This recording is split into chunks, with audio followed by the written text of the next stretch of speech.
Hello students, good afternoon. Welcome to the chemistry classes and welcome to the second part of the equilibrium.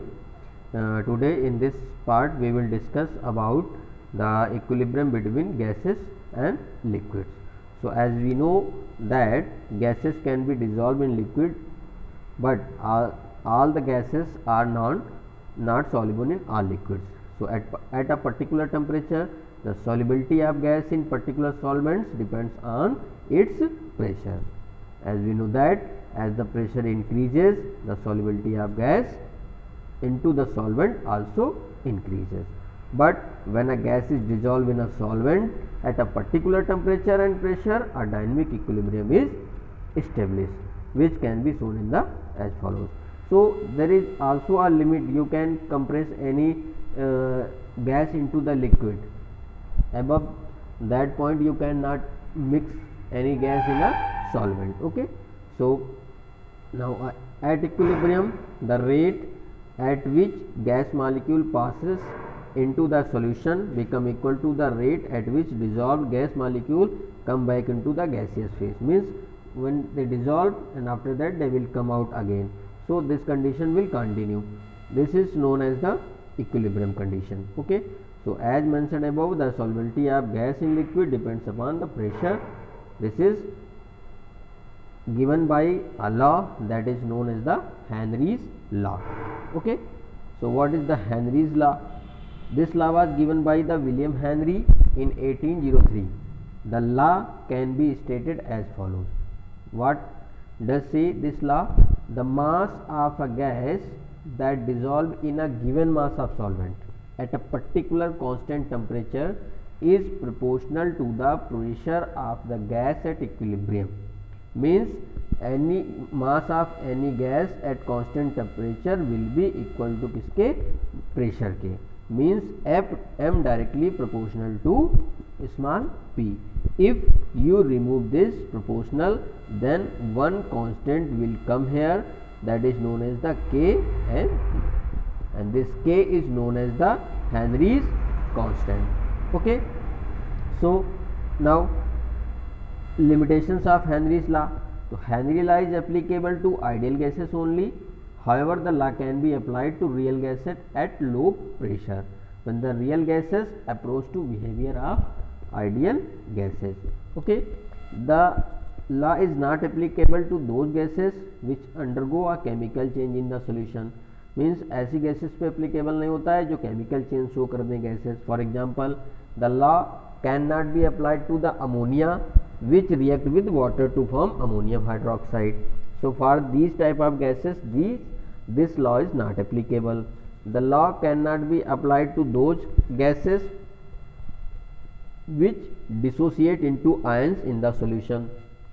For example, the law cannot be applied to the HCl solution, HCl gas, because it dissociates into H plus and Cl minus ion solution. So these type of the gases, the Henry's law is not applicable. Okay, a soda water bottle contains CO2 gas dissolved in the water at a higher pressure and possesses the following equilibrium: CO2 gas and CO2 in solution. Since the bottle is sealed at high pressure, there is a plenty of gas dissolved in water and the gas pressure above the solution is high.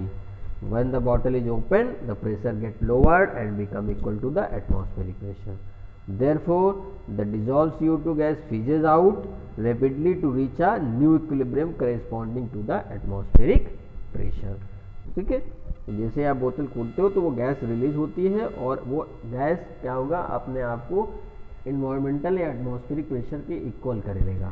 ठीक है, और एक नया equilibrium attain हो जाएगा. Okay, so there is one question you can see here at the Henry law constant. In this question कह रहा है कि at 20 degree centigrade solubility of N2 gas in water is 0.0150 gram per litre. When the partial pressure of the gas is 580 tar, so find the solubility of nitrogen in water. So according to the Henry's law, m directly proportional to Kp और K को हम लिख सकते हैं m/P. So at different pressure P1 and P2, the masses will be m2 m1 of N2 dissolved in 1 liter of the water are given by K equals to m1/P1 equals to K equals to m2/P2. अगर इनको हम equalise करें तो m1/P1 equals to m2/P2. In the given case m1 given है, m2 हमको calculate करना है, P1 580 tar given है and P2 800 tar also given है. Substituting the value on above equation, and now you can calculate the value of m2, which will come 0.0207 gram. Hence the solubility of nitrogen in water at 20 degree centigrade is 0.027 gram per liter. Okay, so next, chemical equilibrium. What is the chemical equilibrium? The equilibrium which involve in physical processes are known as physical, but here the equilibrium which involves which exists between a chemicals or a chemical reactions are known as chemical equilibrium. Okay, so in chemical equilibrium there are two types of basically chemical reactions are known, that are irreversible and reversible. Irreversible reaction means the chemical reaction which proceeds mainly in one direction, that is from left to right. From left to right are known as the irreversible reactions. These reactions go to completion or almost completion. एक मतलब तो complete हो रही होती हैं, almost complete होती हैं. ऐसी रिएक्शंस को हम बोलते हैं इरिवर्सिबल रिएक्शन. इसमें एग्जांपल है 2Na plus 2H2O gives 2NaOH plus H2. Other examples you can see for reversible reaction, those type of the reactions which can proceed in both the direction, means from left to right and also from right to left, and these type of reactions are known as the equilibrium reactions or reversible reactions. There are other examples of irreversible reactions are given here. You can see that calcium carbonate decomposes to give calcium oxide and carbon dioxide. It is a type of irreversible reaction. It is another example. Now come reversible. So reversible reaction proceed in both directions.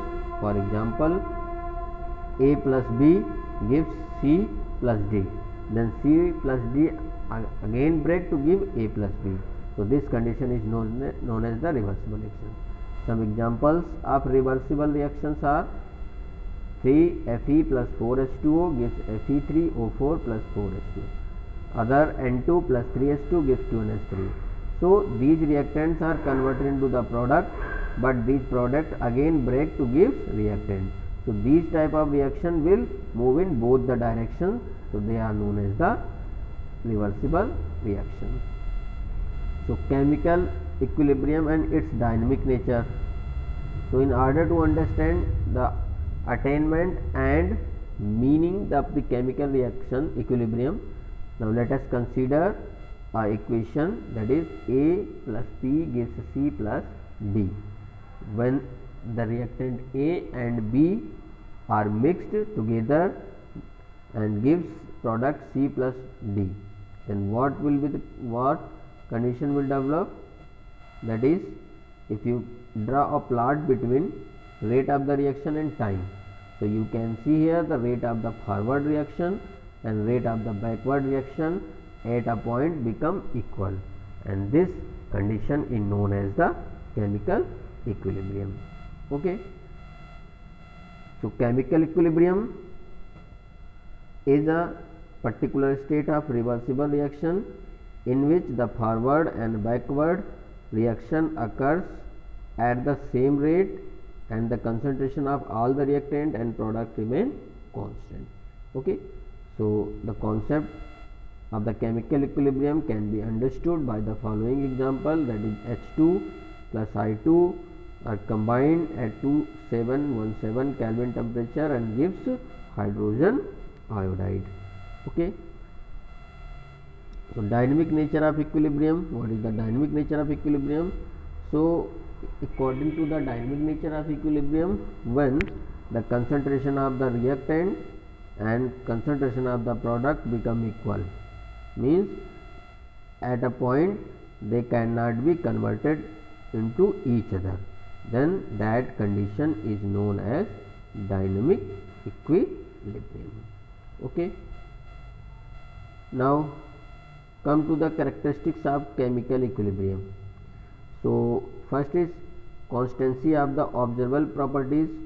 So as we know that when the equilibrium will attain, then some properties like temperature and the concentration of the reactant and product will be equal. Okay. Attainment of the equilibrium from the either side. So the state of equilibrium can be attained from either side. It makes no difference whether we start from reactant side or from the product side. ये matter नहीं करेगा. For example, let us consider the following equilibrium: 2H2 plus I2 gives 2HI. So if you take the reaction from reactant side, means from H2 plus I2 gives 2HI, or from product side means H2 breaks into H2 plus I2.